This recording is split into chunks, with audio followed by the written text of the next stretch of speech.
Sveiki draugai.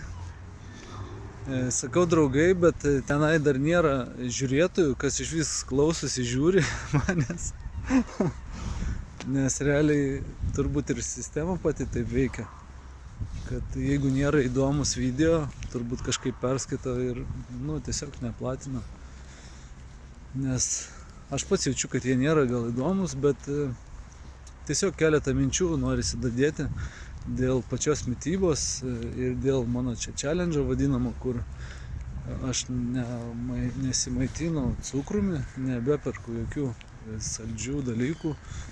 Saldžius dalykus perku, noriu patikslinti, bet nebeperku tų cheminių visokių saldainių, šokoladų. Ir žinokit, obuolys, koksai skanus, yra neįtikėtinai dabar, bet koks kitas vaisius. Ir ką dar norėjau pridurti, tai visus kviečiu priprasti ir pamėgti salotas. Žinokit, čia yra visiškai neįtikėtinas dalykas. Aš dabar salotas valgau su tokiu noru ir va dabar jas prisiminęs man seilės išsiskyrė burnoj. Ir organizmas, reiškia, tenai jau po truputėlį galbūt formuojasi mikrobiota, vadinama žarnyną.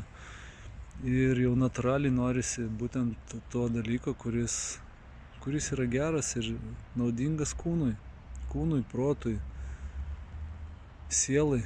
Tai linkiu visiems ieškoti tų produktų,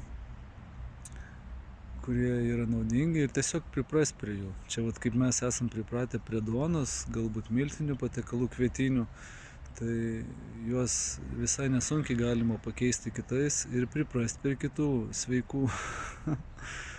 Nes miltai yra su cukrumi, jie yra turbūt vienas stipriausių dalykų, kurie mumis tiesiog smugdo.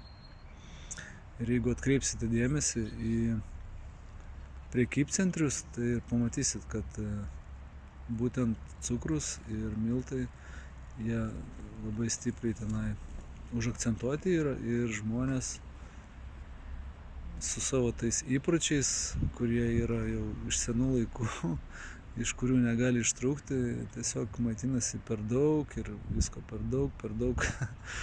Tai va, linkiu visiems sąmoningumo. Iki.